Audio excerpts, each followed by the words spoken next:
Hello everyone.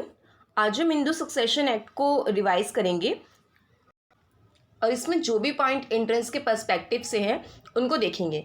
तो चलिए video start करते हैं। वीडियो स्टार्ट करने से पहले अगर आप DU LLB एंट्रेंस की तैयारी कर रहे हैं तो आप हमारी मॉक टेस्ट सीरीज़ को सब्सक्राइब कर सकते हैं। इससे रिलेटेड इसमें 2 प्लान्स हैं और अगर आपको इसके रिगार्डिंग कोई क्वेरी है या कोई डिटेल चाहिए तो आप इस नंबर पर कॉन्टैक्ट कर सकते हैं। तो स्टार्ट करते हैं। सबसे पहले हिंदू सक्सेशन एक्ट।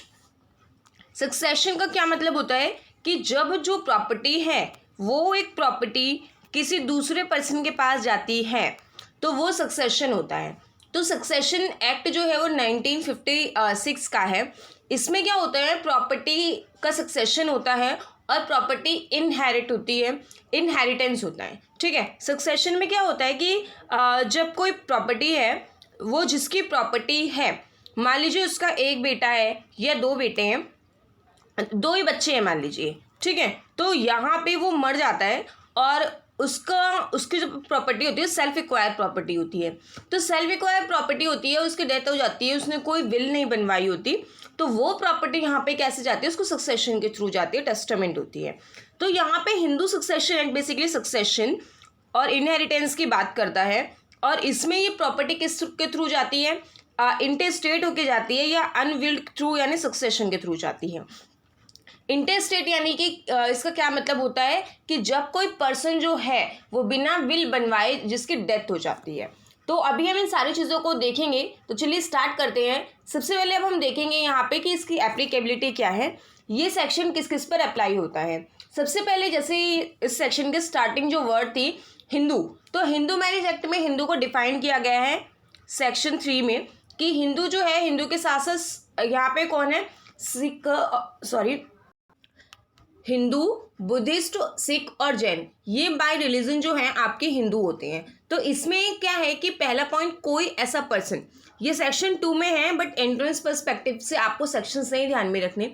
तो कोई पर्सन जो है वो बाय रिलीजन के थ्रू हिंदू है और या तो वो डेवलप कर रहा है खुद को वीर शैव की तरह है, लिंगायत की प्रैक्टिस कर रहा है, ब्रह्म समाज, प्रार्थना, आर्य समाज, इसका फॉलोवर है, तो यहाँ पे वो हिंदू कंसिडर किया जाएगा। इसके बाद एनी पर्सन जो बुद्धिस्ट है, सिख है और जैन है और ये क्या है, बाय रिलीजन है, तो ये हिंदू कंसीडर किया जाएगा, इन पे ये एक्ट एप्लीकेबल होगा। और कोई ऐसा पर्सन जो मुस्लिम नहीं है, ये एक्सेप्शन के तौर पे है। कई बार कुछ एक्सेप्शन के तौर पे भी डेफिनेशन को यूज़ किया जाता है, जैसे कि मुस्लिम, क्रिश्चियन, पारसी, जैन, ये जो है जब तक अगर ये चारों रिलीजन में से नहीं है वो हिंदू प्रैक्टिस माना जाएगा, हिंदू माना जाएगा, जब तक इसे क्या हो कि यहाँ पे एक वर्ड है unless it is prove that such person would not be govern by Hindu और कस्टम। ठीक है। तो कस्टम या गवर्नमेंट के थ्रू वो हिंदू डिक्लेयर ना किया गया हो। ये एक्ट पूरे इंडिया पे एप्लीकेबल होता है। पहले इसकी एप्लीकेबिलिटी एक्सेप्ट इंडिया थी बट आफ्टर अमेंडमेंट यहाँ पे जो है ये पूरी इंडिया में एप्लीकेबल हो गया। अभी ये जो एक्ट है, जैसे मैंने पहले भी बताया था हिंदू मैरिज एक्ट की वीडियो में, कि ये शेड्यूल्ड जो ट्राइब्स होती हैं उन पर एप्लीकेबल नहीं होता। जो आर्टिकल 366 ऑफ इंडियन कॉन्स्टिट्यूशन होती है, जब तक इसे सेंट्रल गवर्नमेंट डायरेक्ट ना करे, अगर सेंट्रल गवर्नमेंट जो है ऑफिशियल गैजेट में नोटिफिकेशन के थ्रू ये कहती है कि कोई पर्टिकुलर जो एक्ट है वो SC/ST कैटेगरी पे एप्लीकेबल होगा तो ही एप्लीकेबल होगा, अदरवाइज नहीं होगा। क्योंकि ऐसे केसेस में क्या होता है कि जो कस्टम्स होते हैं अपने कस्टम्स गवर्न करते हैं। तो इसके बाद क्या है, अब हम कुछ चीज़ें और देखेंगे। यहाँ पे क्या होगा कि इसमें जो हिंदू है, हिंदू के साथ साथ यहाँ पे सिख, जैन और बुद्धिस्ट के लिए कौन कौन से, जो इनमें भी क्वालिफिकेशन है, वेराइटीज़ हैं, लाइक कि एक लेजिटिमेट और इलेजिटिमेट चाइल्ड की अगर हम स्टेटस देखें तो यहाँ पे दोनों ही जो पर्सन है, लेजिटिमेट और इलेजिटिमेट चाइल्ड, दोनों ही हिंदू कंसिडर किए जाएंगे, हिंदू, बुद्धिस्ट, जैन, सिख, अगर उनके दोनों ही पेरेंट्स जो हैं वो क्या हैं, हिंदू हैं। अगर दोनों ही पेरेंट्स हिंदू हैं बट अगर वन पेरेंट्स हिंदू है तो यहाँ पे लेजिटिमेट और इलेजिटिमेट दोनों चाइल्ड के लिए अगर एक पेरेंट्स भी हिंदू है तो दूसरा पेरेंट्स हिंदू नहीं है, तो ऐसे केसेस में उसे किस तरह ब्रॉटअप किया गया है ये देखा जाएगा, उसे किसकी प्रैक्टिसेस के थ्रू पाला गया है, किस तरह वो बड़ा हुआ है, तो ये देखा जाएगा। और यहाँ पे ये ज़रूरी है कि वो जो दोनों प्रैक्टिसेस कर रहे हैं वो उनकी कम्युनिटी की हो, उनके ग्रुप की हो, उनकी फैमिली की हो, जिससे वो पेरेंट्स बिलोंग करते हों। इसके बाद यहाँ पे एनी पर्सन कन्वर्टेड और रिकन्वर्टेड, यानी कि कोई पर्सन जिसने अपना कन्वर्जन किया हो हिंदू में, सिख में, जैन में, बुद्धिस्ट में, तो ये सारे जो है कंसिडर किए जाएंगे, आपके यहाँ पे कंसिडर किए जाएंगे हिंदू। इसके बाद हम कुछ इंपॉर्टेंट टर्मिनोलॉजीज देखेंगे, टर्मिनोलॉजीज और डेफिनेशन, ताकि हम उनको आगे जब वो यूज़ हो तो उन्हें समझ पाएँ। एग्नेट जो है, एग्नेट क्या होते हैं, यहाँ पे अगेन एंट्रेंस के लिए सेक्शंस इंपॉर्टेंट नहीं है बट कुछ लिखे हैं। तो यहाँ पे एग्नेट क्या वर्ड क्या होता है, एक पर्सन जो है वो दूसरे का एग्नेट तब कहलाएगा जो वो पूरी तरह से, यहाँ पे आप लिख सकते हैं मेल, मेल के ब्लड रिलेशन में हो या एडॉप्शन में हो। यहाँ पे एडॉप्शन और ब्लड रिलेशन को ऑलमोस्ट सिमिलर रखा गया है। और कॉग्नेट में क्या होता है कि जब दो पर्सन एक दूसरे के कॉग्नेट तब कहलाएंगे जब वो बाय ब्लड या एडॉप्शन जो है एक दूसरे से रिलेट कर रहे हो, बट वो मेल्स के थ्रू रिलेट कर रहे हो। ये मेल के थ्रू रिलेट करते हैं, और जो कॉग्नेट्स होते हैं ये मेल के थ्रू रिलेट नहीं करते, मेल्स के थ्रू रिलेट नहीं करते, चाहे वो उनका ब्लड रिलेशन हो, बट वो मदर की तरफ से, फीमेल की तरफ से रिलेट कर सकते हैं, मेल की तरफ से नहीं। अब यहाँ पे हेयर्स जो हैं, हेयर वो पर्सन होता है जिसके पास चाहे वो मेल हो या फीमेल, इसमें दोनों को इंक्लूड किया गया है। Heir can be a male और कैन बी फीमेल, जो रिसीव जो प्रॉपर्टी है, इंटेस्टेड प्रॉपर्टी को रिसीव करने के लिए एंटाइटल हो। Who is entitle to receive the property of the intestate. Intestate यहाँ पे एक पर्सन है। अच्छा, इसकी डेफिनेशन नीचे है। तो इंटेस्टेड वो पर्सन है जो बिना विल बनवाए जो है उसकी डेथ हो जाती है, उसे इंटेस्टेड रेफर किया जाता है। और ये सेक्शन 3 क्लॉज 1 के जी में है, ये प्रॉपर डिफाइन है। तो अब इसके बाद यहाँ पे हम देखेंगे कि इसमें एक दो डेफिनेशन और है। Hindu joint family, Hindu joint family में हम किस किस को इंक्लूड करते हैं, ये बहुत ब्रीफ में ही हमें जानना ज़रूरी है। तो हिंदू जॉइंट फैमिली जो होती है उसमें कॉमन एंसेस्टर सारे होते हैं, और इसमें ऑल लीनियर मेल डिसेंडेंट्स भी होते हैं, यानी कि जो फादर है, फादर का सन, ग्रैंडसन, ग्रेट ग्रैंडसन, और यहाँ पे सारे होंगे, और फादर के ब्रदर भी हो सकता है। और यहाँ पे वाइफ जो है, हस्बैंड वाइफ जितने भी हैं, linear male descendant which include their mother, mother wife widows, जितने भी परिवार में विडोज होंगी वो सारी, और अनमैरिड डॉटर। यहाँ पे अनमैरिड वर्ड लिखा हुआ है, अनमैरिड डॉटर होगी। अगर उसकी शादी हो गई है तो वो दूसरी फैमिली में जाके वहाँ पे जो है वो हिंदू जॉइंट फैमिली कॉन्स्टिट्यूट करेगी। इसमें ये एक्ट कहाँ पे एप्लीकेबल नहीं होगा, स्पेशल मैरिज एक्ट के अंडर में अगर कोई मैरिज गवर्न हुई है तो यहाँ पे ये एक्ट उस पर एप्लीकेबल नहीं होगा। इसके बाद यहाँ पे नेक्स्ट जो है हम देखेंगे एक वर्ड कोपासनरी। कोपासनरी हमें समझना थोड़ा सा ज़रूरी है, क्योंकि तभी हम हिंदू सक्सेशन एक्ट को समझ पाएंगे। तो एक जो है लीनियन, जैसे मान लीजिए फादर है और इसका सन है, सन 1, सन 2, यही मैं इसको कंटिन्यू कर रही हूँ, सन 3, सन 4। आप देखेंगे यहाँ पे ये चारों मेल हैं।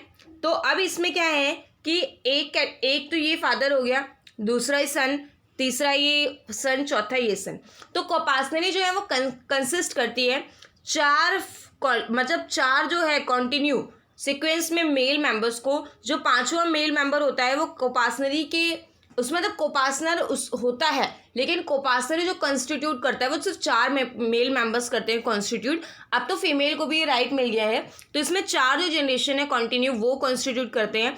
और इसमें अगर इसमें जब तक ये मेन होल्डर जिंदा है तब तक ये 4 ही कॉन्स्टिट्यूट होंगे। अदरवाइज ये मेल मेंबर की डेथ हो गई है, मान लीजिए ये इसकी डेथ हो गई है, तो ये 4 कॉन्स्टिट्यूट करेंगे।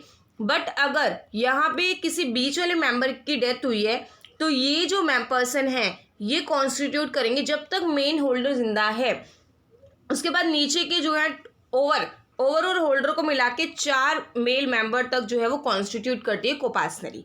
इसके बाद हम देखेंगे टाइप्स ऑफ सक्सेशन। सक्सेशन के टाइप जो है इसमें हिंदू सक्सेशन एक्ट में 2 टाइप की, एक टेस्टामेंट्री, एक इंटेस्टेट। टेस्टामेंट्री में क्या होता है कि जो मेल पर्सन है या कोई भी पर्सन है, मेल फीमेल कोई भी पर्सन है, वो अपनी एक विल बनवा जाता है, जो है उसको सक्सेशन जो है अपनी प्रॉपर्टी उसे किसे देनी है उसके लिए गवर्न कर देता है, टेस्टामेंट बनवा देता है। तो यहाँ पे क्या होता है कि कुछ भी वो विल बनवा दे, पहले से बता दे, तो इसे टेस्टामेंटरी सक्सेशन कहते हैं। तो हिंदू लॉ में क्या होता है, एक मेल और फीमेल जो है वो विल बनवा सकते हैं अपने शेयर्स की, इंक्लूडिंग अनडिवाइडेड मिताक्षरा को पार्सनरी प्रॉपर्टी। मिताक्षरा के बारे में मैंने बताया था हिंदू मैरिज एक्ट की रिवीजन क्लास में, तो आपको वो देखना ज़रूरी है। तो ये जो विल होती है पूरी तरह से वैलिड और लीगली इन्फोर्सेबल होती है, और इसमें जो भी विल का शेयर बताया गया होता है वही एप्लीकेबल होता है। इसके बाद होता है इंटेस्टेट सक्सेशन। इंटेस्टेट सक्सेशन में क्या होता है कि कोई पर्सन बिना विल बनवाए मर जाता है, और उसके बाद यहाँ पे जो उसकी प्रॉपर्टी होती है वो यहाँ पे डिस्ट्रीब्यूट हो जाती है उसको सभी लीगल हेयर्स को। यहाँ पे लॉ ऑफ इनहेरिटेंस फॉलो किया जाएगा। लॉ ऑफ इनहेरिटेंस के अलावा जितने भी पर्सन हैं लीगली हेयर्स जो हैं उनमें ये पूरी तरह से डिवाइड हो जाएगा। अब इसके बाद यहाँ पे जो मेल मेंबर्स हैं, मेल मेंबर्स के लिए जो रूल्स हैं ऑनरशिप के, सक्सेशन के, वो सेक्शन 8 में गिवन है। तो अभी हम इसमें देखेंगे।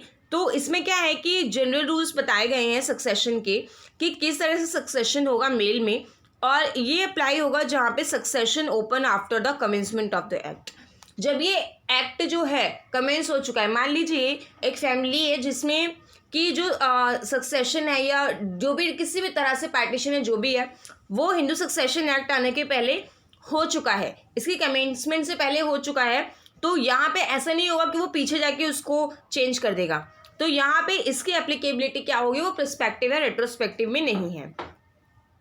तो यहाँ पे अब क्या है कि अब ये अप्लाई होगा, और ये नेसेसरी नहीं है कि उस मेल हिंदू की डेथ हो अगर वो लिविंग भी है, और यहाँ पे वो इस एक्ट के बाद जो है, इस एक्ट के कमेंसमेंट के बाद वो इसको इंटेस्टेट भी कर सकता है, और जो टेस्टामेंट्री थ्रू किसी के भी थ्रू, यानी कि इंटेस्टेट गया तो अलग बात है, लेकिन टेस्टामेंट्री सक्सेशन के थ्रू उसको वो किसी को भी दे सकता है।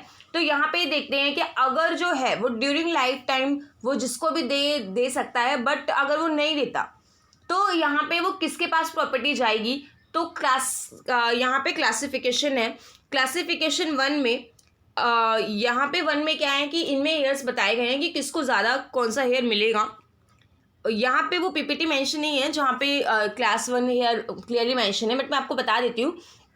क्लास 1 हेयर में जो बेसिक है यहाँ पे सन, डॉटर, विडो, मदर ये ज़्यादा आते हैं। तो सन में यानी कि अगर मान लीजिए कोई फादर है उसकी डेथ हो गई है तो उसके बाद उसकी जो प्रॉपर्टी है वो क्लास 1 हेयर, जितने भी क्लास 1 हेयर हैं उनमें पूरी तरह से डिवाइड हो जाएगी। जैसे कि सन हो गए, डॉटर, विडो, मदर, प्रीडिसीज सन का सन, और विडो प्रीडिसीज सन।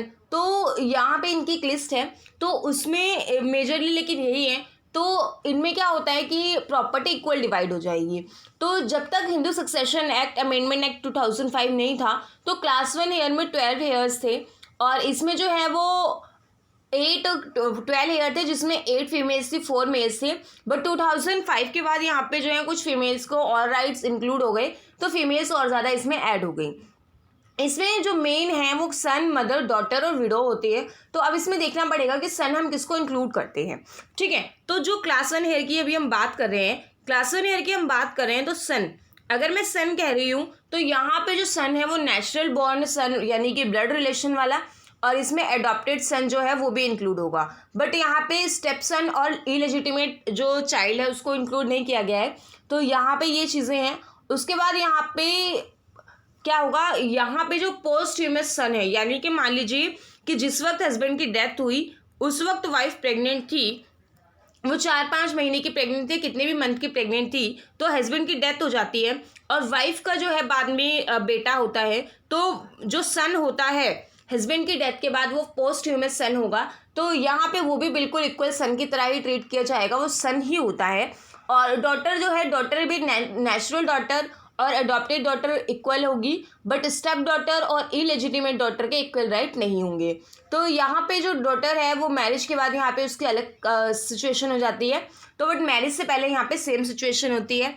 अब इसके बाद यहाँ पे डॉटर की जो शेयर होंगे वो बिल्कुल इक्वल होंगे सन के। अब इसके बाद विडो जो है, विडो के लिए क्या ज़रूरी है कि जिसकी वो विडो है उससे वो लीगली वेडेड हो। ऐसा ना हो कि उसकी मैरिज जो है वो वॉइडेबल हो, पूरी तरह से वैलिड मैरिज हो, लीगली वेडेड वाइफ हो। और उसके बाद यहाँ पे प्रीडिसीज सन की जो है वो विडो होनी चाहिए, और हो सकता है उसकी ग्रैंड सन की विडो हो। तो यहाँ पे वो इक्वल ही है। अगर यहाँ पे एक कंडीशन और आती है, तो अगर काफ़ी केसेस में ऐसा होता है कि कस्टम गवर्न करता है कि अगर हस्बैंड की डेथ हो जाती है तो उसकी जो विडो होती है उसकी शादी उसके छोटे भाई से करवा देते हैं। तो ऐसे केस में वो ऐसा नहीं है कि प्रीडिसीज सन की वाइफ के तौर पे, विडो के तौर पे भी लेगी शेयर, ऐसा नहीं है। वो जिससे लीगली वेडेड है उसको शेयर्स मिलेंगे। अब क्लास 2 हेयर्स की हम बात करते हैं। क्लास 2 हेयर्स में जो है वो फादर आता है, ये एक फादर आते हैं। क्लास 1 हेयर में फादर नहीं होते, क्लास 2 हेयर में फादर होते हैं। इस पर कई बार क्वेश्चन आता है। तो फादर को जो है क्लास 2 हेयर में रखा गया है। उसके बाद सन की बेटी के बेटे को, सन की बेटी के बेटी को, ब्रदर सिस्टर, ये सभी जो है आपके क्लास 2 हेयर्स में आते हैं। तो क्लास 2 हेयर्स के बाद यहाँ पे हम देखेंगे कि क्लास 3 हेयर्स में जो है वो एग्नेट्स आते हैं, जिनके बारे में हमने पहले डिस्कस किया था। तो जो अगर बहुत सारे एग्नेट्स हैं तो इसमें अलग अलग डिग्री है। तो फर्स्ट जो डिग्री है यहाँ पे उसको कंसीडर किया जाएगा जो एंसेस्ट्रल हो, ऊपर के डायरेक्शन में हो। अब एग्नेट के साथ साथ यहाँ पे मैं आपको एक चीज़ और बता दूं, जब तक क्लास 1 का अगर एक भी शेयर जिंदा है, एक भी शेयर लिविंग है, तो यहाँ पे क्लास 2 पे वो नहीं जाएगा। क्लास 2 पे वो तब जाएगा जब क्लास 1 के जो हेयर है वो कोई भी नहीं है, यानी कि सबसे पहले ऊपर वाले को प्रायोरिटी दी जाएगी। अगर ऊपर वाला अवेलेबल नहीं है तो नीचे जाया जाएगा। क्लास 4 में जो है हम कॉग्नेट की बात करते हैं। कॉग्नेट यहाँ पे जो है मिक्स रिलेटिव्स होते हैं, चाहे वो मेल हो चाहे फीमेल हो, बट यहाँ पे जो है वो आपके किससे रिलेट नहीं होते। क्लास जो कॉग्नेट्स हैं यहाँ पे वो आपके मेल से रिलेट नहीं होने चाहिए, और वो कोई भी हो सकता है। अब इसके बाद यहाँ पे अब देखेंगे हम फीमेल के केस में क्या होता है। फीमेल के केस से पहले यहाँ पे डॉक्ट्रिन ऑफ स्टेट, इसमें क्या होता है कि मान लीजिए चारों हेयर में से कोई नहीं है, चारों हेयर्स में तो कोई नहीं है, तो यहाँ पे जो प्रॉपर्टी है वो गवर्नमेंट को चली जाती है। या मान लीजिए कोई कन्विक्ट पर्सन है, ऑफेंडर है, तो उसने कोई ऐसा ऑफेंस किया है और उसकी कोई प्रॉपर्टी नहीं है या उससे कोई रिलेशन नहीं रखना चाह रहा है, कोई है ही नहीं उसका, तो ऐसे केस में वो प्रॉपर्टी जो है वो गवर्नमेंट को चली जाएगी। बट यहाँ पे इसमें क्या है कि no cognate is present that this is no legal heir is present of the Hindu intestate और any heir is present but is disqualified from succeeding of deceased. ठीक है, मान लीजिए कोई प्रॉपर्टी है किसी की, उसकी डेथ तो हुई है बट उसका एक ही बेटा था, वो भी डिस्क्वालिफाइड बाय लॉ है, यानी कि मान लीजिए उसके बेटे को भी यहाँ पे डेथ सेंटेंस सुनाया गया है, लाइफ इम्प्रिजनमेंट सुनाई गई है, ऐसा कुछ भी है कि वो डिस्क्वालिफाइड बाय लॉ है, तो भी गवर्नमेंट को जाएगा। इसके बाद फीमेल्स के केस में हम देखेंगे, तो फीमेल के केस में क्या होता है कि 2005 से पहले जो है वो सिचुएशन अलग थी, 2005 के बाद अलग हो गई, और इसमें जो अभी 19 में हमारा अमेंडमेंट आया है, यहाँ पे हम देखेंगे कि 19 में ये अमेंडमेंट आया है, ये अलग है। अब देखिए इसमें जो फीमेल्स होते हैं वो, उनको पहले तो कोपासनर नहीं माना गया था, 2005 के बाद उनको कोपासनर माना गया, लेकिन उसमें भी काफ़ी कंडीशंस थी कि फादर जो है वो 2005 में जिंदा होने चाहिए। ठीक है, लेकिन अब 2019 में कंडीशन बदल गई है, तो देखते हैं इसमें विमेन को प्रॉपर्टी का ऑनरशिप राइट था कि वो ऑनर रह सकती थी उसकी, चाहे वो पहले उन्होंने प्रॉपर्टी एक्ट के पहले एक्वायर की हो या बाद में एक्वायर की हो। बट 2005 के बाद यहाँ पे ये था कि डॉटर्स के पास इक्वल राइट है एज अ सन, जैसे जितना सन का है उतना ही फीमेल का है, बट ये है कि 2005 में जो है वो फादर जिंदा होने चाहिए। तो इसके साथ यहाँ पे अगर कोई फीमेल की डेथ हो जाती है इंटेस्टेट, यानी कि कोई फीमेल बिना विल बनवाए मर जाती है, तो उसकी यहाँ पे जो प्रॉपर्टी किसको जाएगी, सबसे पहले उसकी प्रॉपर्टी उसके हस्बैंड, सन और डॉटर में डिवाइड हो जाएगी। अगर ये नहीं है तो उसके हस्बैंड के हेयर्स में चली जाएगी। अगर उसके हस्बैंड के हेयर्स भी नहीं है तो उसके पेरेंट्स, उसके माता पिता को चली जाएगी। माता पिता यहाँ पे उस फीमेल्स के हैं। उसके बाद यहाँ पे आप देखेंगे कि हेयर्स ऑफ फादर, फादर के जो हेयर्स हैं उनको जाएगी, और फादर के हेयर के बाद यहाँ पे heir of mother, heir of father और हेयर ऑफ मदर की बात हो रही है यहाँ पे इस फीमेल की। ठीक है, अब इसके बाद यहाँ पे नेक्स्ट देखिए इस केस में क्या बात हुई थी। इस केस में ये बात हुई थी कि ये क्वेश्चन आया था कि उसके फादर की डेथ जो है, फादर जो हैं वो अलाइव नहीं होते 2005 में। तो इसमें जो विनीता शर्मा वर्सेस राकेश शर्मा का केस होता है, इससे पहले एक केस था प्रकाश वर्सेस फूलावती का केस, जिसमें सुप्रीम कोर्ट ने ये कहा था कि ये जो राइट जो पास होता है लिविंग डॉटर को, तो इसमें जो है वो लिविंग फादर होने चाहिए, वो कोपासनरी राइट तभी उसको मिलेगा जब उसके फादर लिविंग हो 9 सितंबर 2005 में। तो अगर लिविंग है तो ही मिलेगा, जो कि डेट है इन्फोर्समेंट डेट है हिंदू सक्सेशन एक्ट की। इसके बाद यहाँ पे अपेक्स कोर्ट ने सुप्रीम कोर्ट ने ये बोला विनीता शर्मा वर्सेस राकेश शर्मा के केस में, और यहाँ पे उन्होंने इसकी जो जजमेंट है उसको डिसएग्री कर दिया और ये बोला कि फादर लिविंग ज़रूरी नहीं है 9 सितंबर 2005 को। यहाँ पे जो वीमेन का राइट है एंसेस्ट्रल प्रॉपर्टी में ये बाय बर्थ है, और इसके साथ ही यहाँ पे एंसेस्ट्रल प्रॉपर्टी के बारे में वुमेन के राइट की कहने के साथ साथ यहाँ पे बहुत एक अच्छी इंपॉर्टेंट जो है वो स्टेटमेंट कही थी जस्टिस अरुण मिश्रा ने, once a daughter always a daughter, a son is a son till he is married, the daughter shall remain a co-partner throughout life irrespective of whether her father is alive or not। तो यहाँ पे ये काफ़ी important judgement है। तो Hindu succession act इतना जो है एंट्रेंस पर्सपेक्टिव से इंपॉर्टेंट है, इससे ज़्यादा इतना इंपॉर्टेंट नहीं है। So that's all for today, see you in the next video, thank you.